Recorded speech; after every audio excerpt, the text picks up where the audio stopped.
On today's show, the Suns have the longest win streak in the NBA. Do we need to take them seriously as title contenders? Plus, the Bucks won their first game without Adrian Griffin, but what can Doc Rivers do to maximize that group? We talk about all of that in part two of Chet versus Wemby on today's Locked On NBA. You are Locked On NBA, your daily NBA podcast. Part of the Locked On Podcast Network, your team every day.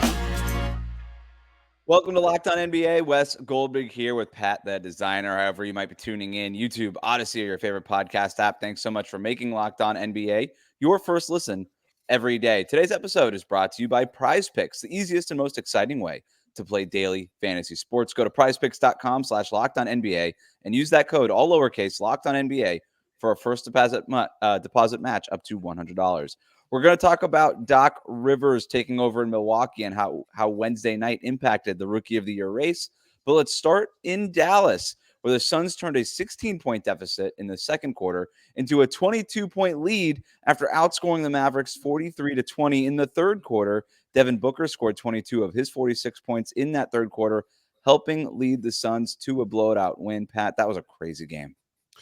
Yeah, I mean, listen, when you watch that game, it as somebody who just came off of as me and Nick coined it, getting sunburned last 2 games ago, last game before this one, right? Like, This is a team that you can never count out. I believe the Bulls at one point led by 21 in that game, tonight leading by 16. A Dallas Mavericks team in the first half where Luka Doncic looked absolutely unstoppable. I mean, he literally looked like the strongest man on the court at most of the time in that first half. And, you know, we got to that closer to that second half and they just turned it on. And this is what they put this team together to do, right? Like, this is not a surprise that the Suns can go out there and do it. You got Bradley Beal, you got Devin Booker, you got Kevin Durant. These are guys that can get it going at any time. And if you get two of them going at the same time, it's going to be one of the most dangerous things that you're going to be able to see. I thought that second half as a whole, I mean, 75 points in the second half, and just seeing Bradley Beal and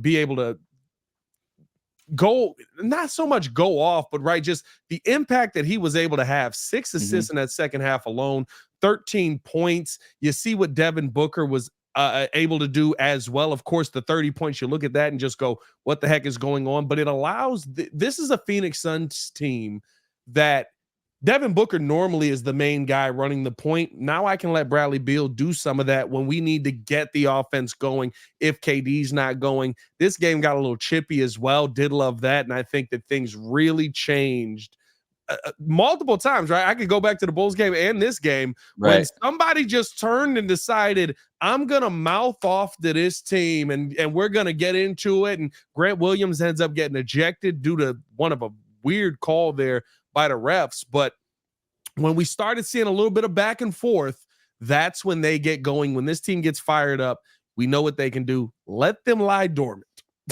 Let them lie dormant. That's what the takeaway from, I'd say, 3 of the last 5 games is. Some teams just have a personality and like a trigger, right? Something that kind of flips the switch for them. And, you know, those Dynasty Warriors, it was when they made a couple of 3-pointers and they were having a lot of fun. Sort of that joy flip switched, and then it triggered them into taking those big runs.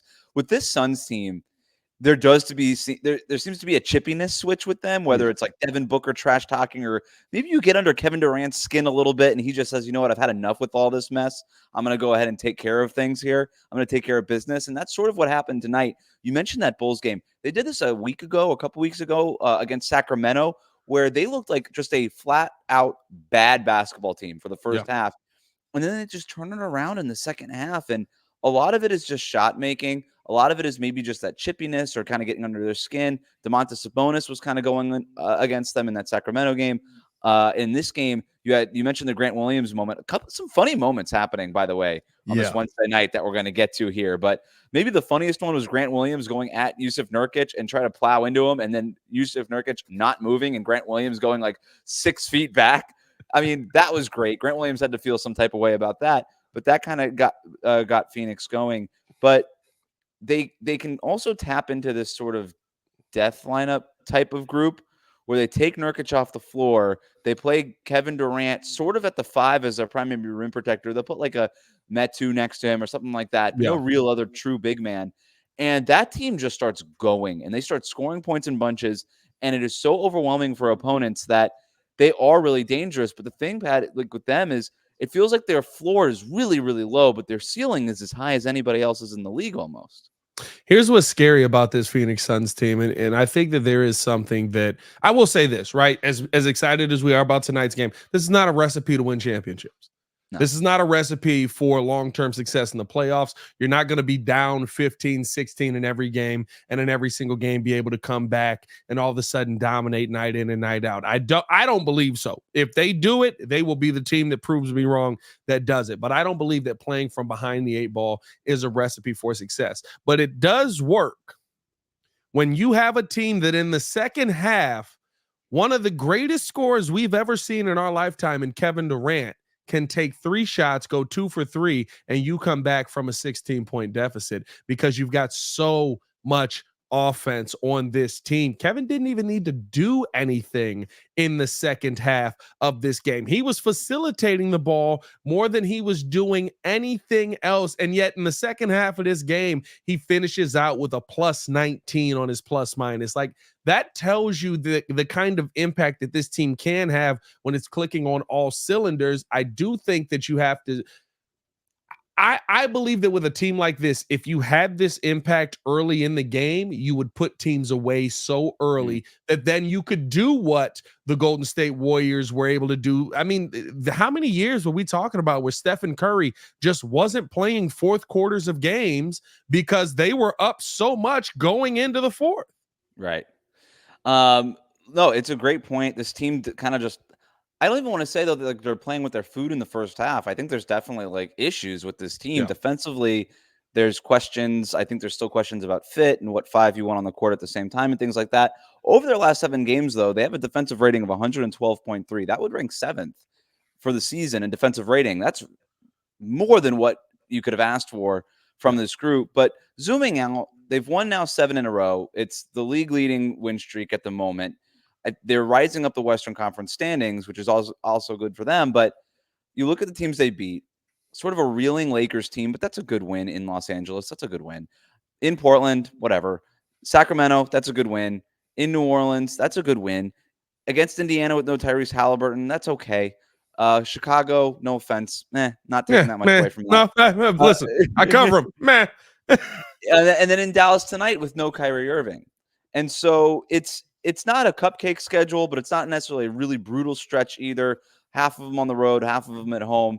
I think they're moving in the right direction, but it's not like I don't have questions for them. But this is all you need from the Suns, right? I think this is a team that is going to, obviously, they were going to always get better as the season goes on, as Frank Vogel kind of figured out some different answers. And to me, my big takeaway over this last stretch is, okay, you kind of found something with that Kevin Durant at the 5 lineup. You can go to that. If you could just stay in range, which I guess is 16 points now for them, then they've got a chance in all these games. But I'm with you. I still have a lot of questions about them in the playoffs.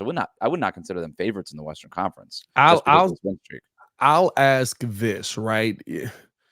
This seems like a team, and tell me if you disagree, that is just waiting for the shot to get going. Mm-hmm. Doesn't seem like a ton changes. In the second half, their defense has been better. And it does lock in a lot more in those situations. But it just seems like a team that's like, in the first half, they're not putting up any different shots than they are in the second half. In the first half, they're taking very similar shots. They're getting to the same spots. It just seems like a lot of times in the first halves of these games, they aren't knocking down the shots as quickly.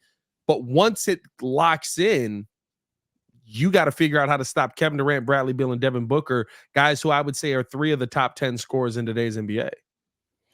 I think that's a great point. And it's almost like, hey, the shots are going in. We got good vibes. We're feeling good. Let's play a little bit more defense because we're feeling a little bit good. You know, it's a team that is kind of emotional in nature in that way. Frank Vogel's job is to make, like, he was hired so that they wouldn't be that, right? He was hired so that you can kind of create this defensive backbone to this team, like a standard. And I don't know that they've gotten there that consistently, but we'll see. I know this. No team in the playoffs wants to play Kevin Durant, Devin Booker, and Bradley Beal, right? And so even the Denver Nuggets will be like, I don't really want to deal with this right now. So I don't think there's a team in the West that defensively, I guess it's tough to say, that cares enough on the defensive end. Maybe the Timberwolves, Maybe the Timberwolves care enough on the defensive end, but like I don't think there's a team in the West that cares enough on the defensive end to like not just try to outscore the Suns, which is going to be almost impossible to do if they get going. We've seen this. Again, I really hate comparing this Phoenix team to the Warriors teams because they're not even close to being on the same level. But well, those Warriors teams were better defensively too.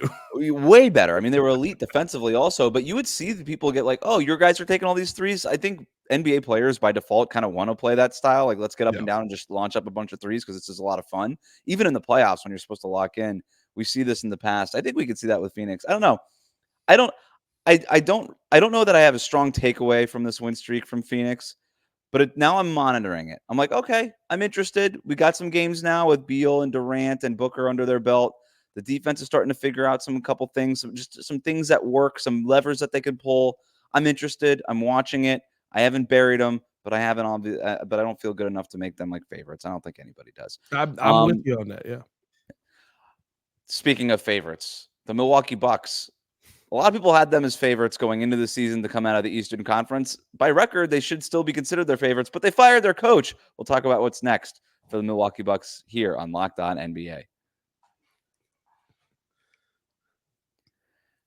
Today's episode of Locked On NBA is brought to you by our friends at Grammarly. When it comes to writing, Grammarly is there to support you from start to finish. Look, I was so excited when Locked On announced that we were getting Grammarly as a sponsor here because I already use Grammarly in my daily life. I manage a website. I have a lot of writers under me. I have a lot of contributors that are submitting articles all the time. And look, I obviously edit these pieces. That's my job. But when I just need another eye on things, I throw that thing into Grammarly, and it gives me just another look, spelling errors that I may have missed, grammar errors that I may have missed. And it's an easy way to help me clean up their copy. And by the way, clean up my own copy. Sometimes you don't get a chance to send your own work into an editor. You get a second pair of eyes using Grammarly. Plus, if you're not a writer, you're probably writing emails. You're probably doing something like that at work. There is nothing worse than sending a lousy, misspelled email to your boss to look like an amateur. Don't do that. Even though your emails into Grammarly, they could shorten, they can concise your emails to make you sound more professional. They could clean any of those embarrassing spelling mistakes that you might not catch when either you're in a rush or maybe you just don't notice them because you wrote the thing. Check out Grammarly. There's no reason not to use it. It's free. It helps your writing overnight, immediately, instantly help your writing improve. Go to Grammarly.com/podcast to download for free today. That's Grammarly, GRAMARLY.com/podcast. Today's episode is also brought to you by Prize Picks. Prize Picks is daily fantasy made easy. It's the best daily fantasy sports platform in North America, the easiest and most exciting way to play daily fantasy sports. It's just you against the numbers.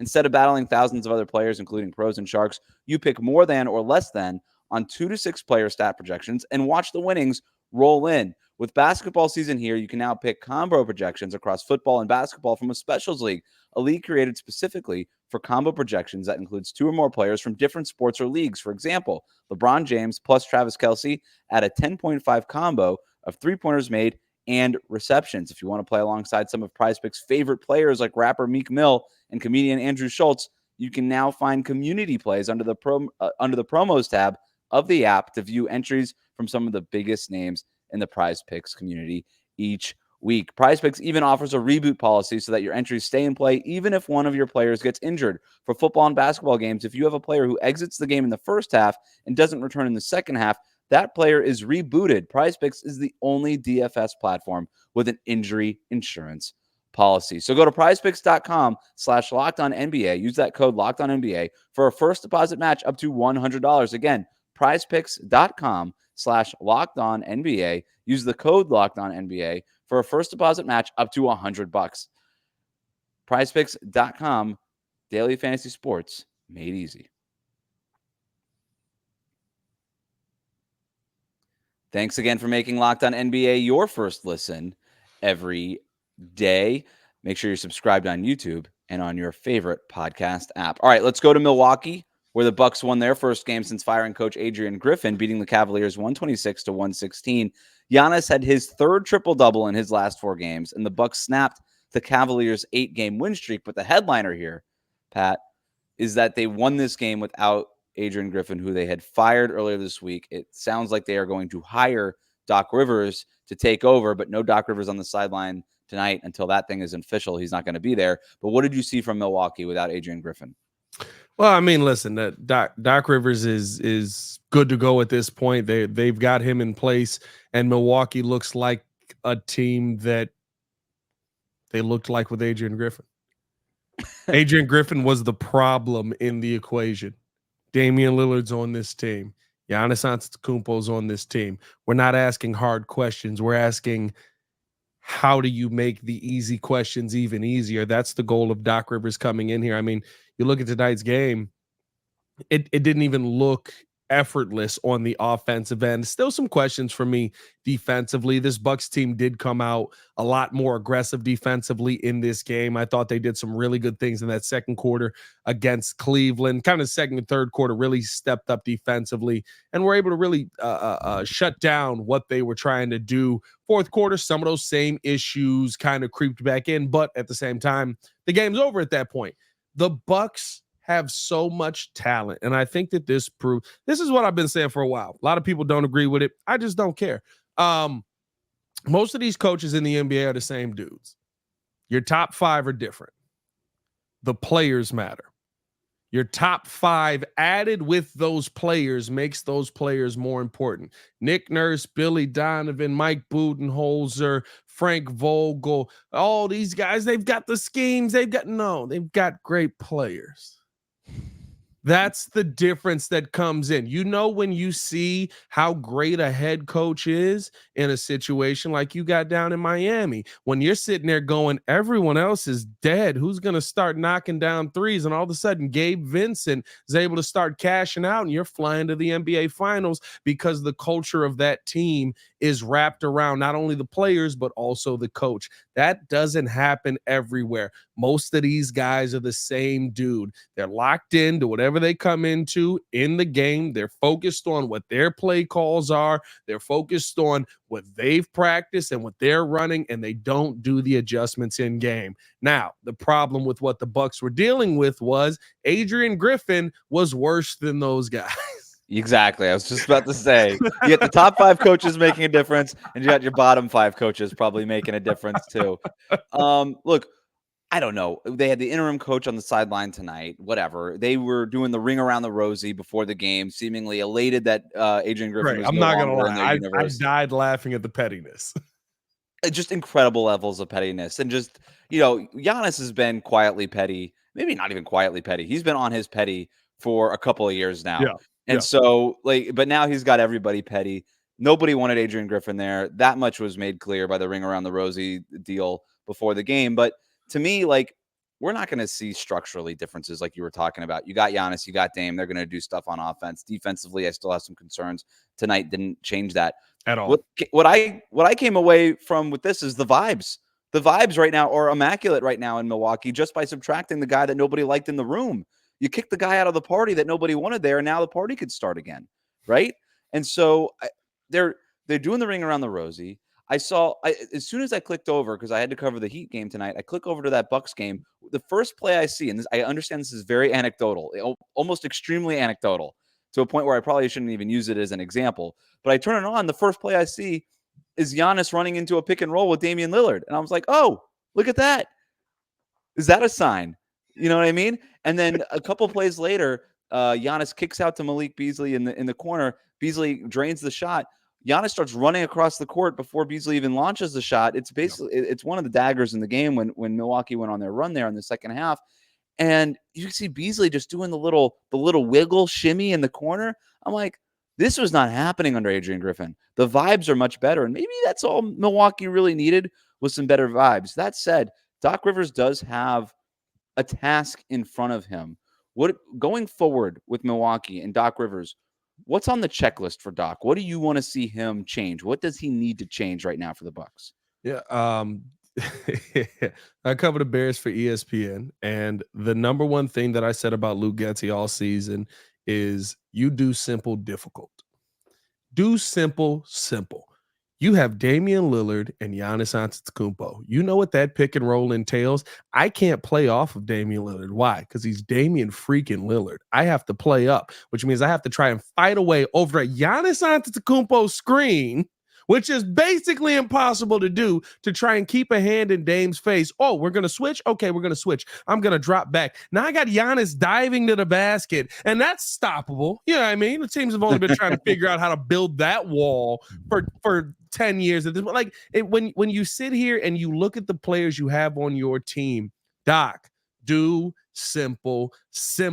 I don't need you to figure out crazy schemes. What I will say, and I think that has completely fallen off a cliff, and I think the one part people are kind of less willing to fall down the thinking process of is Brook Lopez getting a little older, guys. He's a major part of that defense, major part of them playing what good defense down low. You got to find a way to make Brook's life easier, if that means getting Bobby Portis more time in there, allowing him to kind of just be that shot blocker around the rim where he doesn't have to move as much. I felt like Adrian Griffin was trying to have everybody on a string running around in a circle, and all of a sudden, I can't tell you the amount of times his defense was the ring around the rosy thing. Yeah, maybe that's what it was. Maybe that was the point of the ring around the rosy. I can't tell you how many times I saw Brook Lopez on a point guard at the top of the key, and I'm like, what's happening right now? What's he doing that high? So, Doc, just do simple. And this is a team that is talented enough in an Eastern Conference that, I mean, let's be real, probably has 1 to 2 other teams that you really have to worry about that can take you to the NBA Finals and dispel a lot of the I mean, it's not rumors, a lot of the narrative around your name for what your name has been for the last 5-10 years. Don't do too much and get in these guys' way. I think he's going to be helped by the fact that he's getting hired in the middle of the year, and he's only got a few months to get this team into shape before the playoffs. You only do simple, right? There's no training camp. There's nothing to do. There's nothing to overcomplicate. I think when he comes in, he's going to look at his 2 tent-pole defensive players, Giannis and Brook. He's like, what do you guys want to do? We want to play drop. Brook Lopez wants to hang out by the rim. Giannis is going to want to be that help side menace that he's been under Mike Budenholzer. Okay, go do that. Hey, Dame, just fight over screens best you can. And if you don't really feel like it, that's okay, because we don't have to be as good defensively as we were last year. We just got to be good enough, because our offense is that dangerous now. Offensively, again, I like how you say it. Simple. Like, that's the one thing that Doc Rivers kind of got right in Philadelphia. He was like, hey, we're just going to run James Harden and Joel Embiid pick and roll every play. We're just going to do that. Stop it. And nobody could. It was the most unstoppable 2-man game in the regular season last year. Obviously, it ran into issues in the postseason, but you don't really worry about that with Dame. You don't really worry about that necessarily with Giannis. And so you can run that. You can also, you don't have to wear Giannis out either. If he's not going to buy into setting screens all the time because he's in the middle of an MVP caliber season, and by the way, I wouldn't blame him, then just do it with Brook Lopez, do it with Bobby Portis, but just make sure it's a steady diet of pick and roll. This team ranks really high up in the league in isolation plays. There is no reason for them to ever run an isolation play in the half court with the kind of screen setters and the weapons that they have. They simplify that. They simplify their defensive scheme. No more ring around the rosy on defense. Just play your normal defensive scheme. And that's all. That's all you got to do. And I don't know if it's good enough to make the East, but it's good enough to be better than what you were under Adrian Griffin, which I guess is the whole point of this whole deal. They fired him 13 games above 500, guys. And I still got to deal with Billy Donovan. I'm sorry. I brought that personal in here. I'm sorry. Their net rating. With their net rating, though, they were like on pace for a 40-win team. Like, they weren't that great. I think that these games in clutch time. Yeah, they were a team that they're the definition of the talent was better than everything else, and we really like. I'll be honest with you, they could have kept the interim guy in there. As long as he doesn't get in the way, as long as Doc doesn't get in the way, this team is now a championship caliber team, because you got guys that have been to the NBA championship. You've got a guy that's hungry for an NBA championship. That's the key to success here. And you're adding in a head coach that, whether we want to like it or not, he's a championship winning head coach. Yeah, he's got experience. He at least knows how to do this job. And it didn't really feel like Adrian Griffin did. Not to keep piling on Adrian Griffin. He was bad, bro. No, we can pile on him. He was bad. He was historically bad. Let's Let's talk about something historically great, which is going to be this Rookie of the Year race. We're going to get an update on that after this.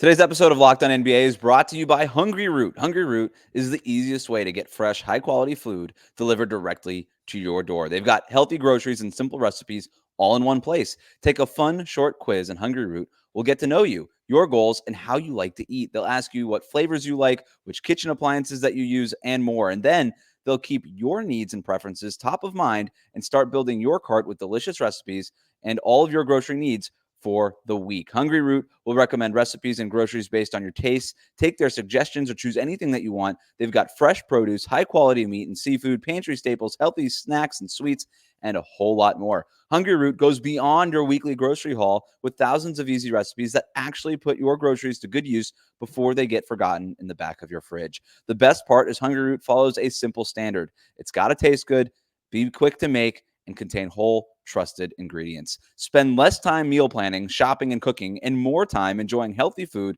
that you'll actually love. With Hungry Root, right now, Hungry Root is offering Locked On NBA listeners 40% off your first delivery and free veggies for life. Just go to hungryroot.com/lockedon to get 40% off your first delivery and get your free veggies for life. I don't even know how they for life. I don't even know what that means. I don't even know how you do that. It's just a lot of carrots. That's hungryroot.com/lockedon. Don't forget to use our link so they know we sent you.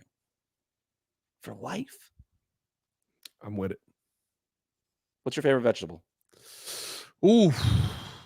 Is corn a vegetable? It's a vegetable, right? That's not a vegetable. It's not a vegetable. It's a starch, ain't it? It's a starch. Tomato. No, it's a fruit. Have you ever had a vegetable? Oh, I've had vegetables. You know what? I'll say this: a well-made green bean. There we go. I like it. Well-made green bean is a vegetable that I'll get down with. Like a green bean casserole. Nope. Green bean on the side. No, your green beans on the side. Yeah, the green bean beans on the casserole. I'm not gonna lie to you. That leans half black, half white. Leans more to the white side. We're not doing green bean casserole with seasoning. Yeah, I mean it's a little tough. Thanks for making Locked On NBA your first listen every day. All right, let's talk about Rookie of the Year. We're going to go to San Antonio. We got Chet versus Wemby, part 2. Look, we needed a part 2 because their first matchup in November wasn't awesome. Chet and Wembenyama were a little underwhelming in that one. Chet had 9.7 rebounds. Wemby had 8 points, 14 rebounds. Ho-hum.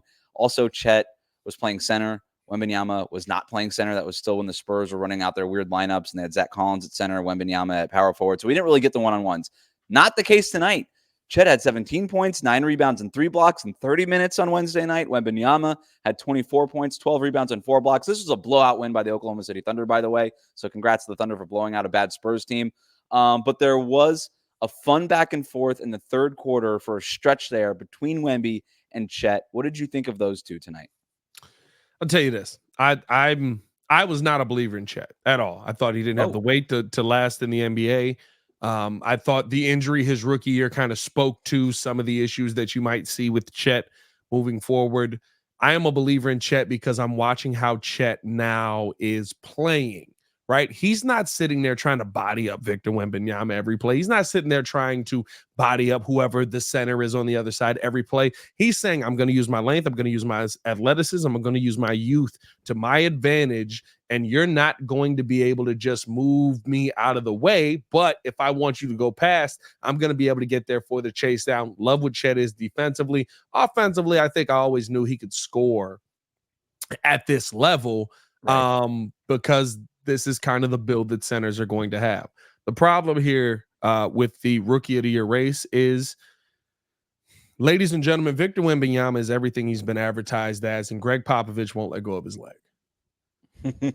Like, I don't, everybody's sitting here, Wes, I guess let me ask you this. He's started his career here with injury restrictions for ankle injuries. What have we seen that leads us to believe that this guy has ankle problems? He had one ankle tweak earlier in the season. They haven't let him play more than 30 minutes since then. I'm with you. They also need to get that guy a real point guard. I know that they've inserted Trey Jones recently into the starting lineup. They moved Wemby to center. But look, we're baby steps here, right? They moved Wembanyama to center finally full time. They're bringing Zach Collins off the bench. They have him playing with at least a nominal point guard at this point, somebody who's not Sohan, who's actually just a ball handling guy who has played point guard before in his life. So that's a good improvement. I would love to go see them make like a move before the deadline for like just a real experienced point guard. That might be nice. But here, Wembanyama over his last 10 games. Before I get to all that, this game was interesting. There was that back and forth in the third quarter. You did have Wembanyama chase down block Chet Holmgren. Wembanyama had a dunk on Chet, kind of used his right shoulder to push Chet out of the way. Chet tried to come back and get Wemby back, and it didn't work. He ended up drawing an offensive foul on the play. Like, I was really impressed with what I saw from Wembanyama, even though I've sort of gotten to the point now where I'm predisposed to think that Chet Holmgren is going to have the better of him. But when you and look, by the way, Chet Holmgren's team won. They crushed him by like 30 points. So nobody's dismissing that. And that's why Chet Holmgren, doing what he's doing efficiently for a winning team, a legit contender with OKC, has been the leader in Rookie of the Year for so long. But Wemby is kind of weirdly, quietly, he's putting up numbers now that are going to be really tough to argue against. Over his last 10 games, he's averaging 25.4 points per game on 53% shooting, 9.4 rebounds, 3 assists, and 3.3 blocks. Chet in his last 10, so during the same stretch, 16.5 points a game on 53% shooting, so very close shooting numbers. 6.4 rebounds, so 3 rebounds less, 3.5 assists, so right about the same, and 2.4 blocks, so 1 less block per game. Wemby's numbers are just going to get so overwhelming to the point where we're going to have to ask ourselves, do we value Chet and what he's doing for the winning team over these overwhelming numbers from Victor Wembanyama, who just seems to be figuring it out more and more and more? And you got to believe that these numbers are only going to get better between now and the end of the regular season. I'll say this, right? And this is where you have to look at what could be, even though it's not because of who's holding him back. Over the last 10 games, how many games has Victor Wembanyama played over 30 minutes? 0. Over the last 10 games, how many games has Chet played over 30 minutes? A handful. Everyone. Most of them. Yeah. Oh, wow. The numbers are similar. The numbers, in fact, in some areas lean towards Victor.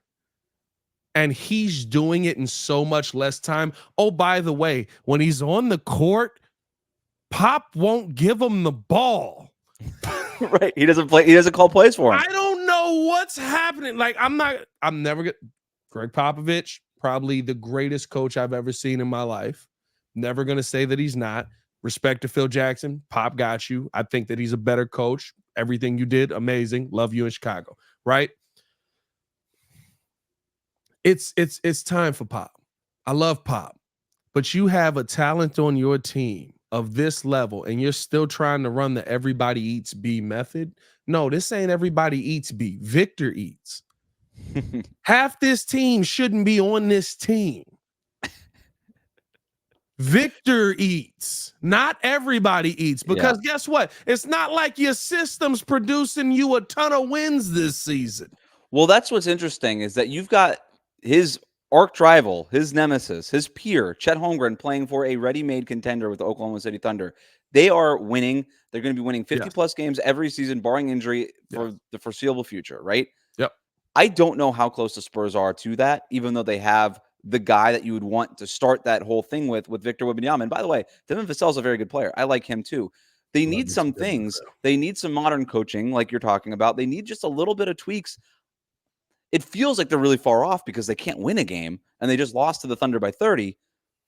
But I don't know that they're really that far off if they make the right moves. I think I'm not going to say they can go out and win 50 games next season, but they could get back up into the play-in mix. They could be a legit kind of playoff-y team as soon as next season.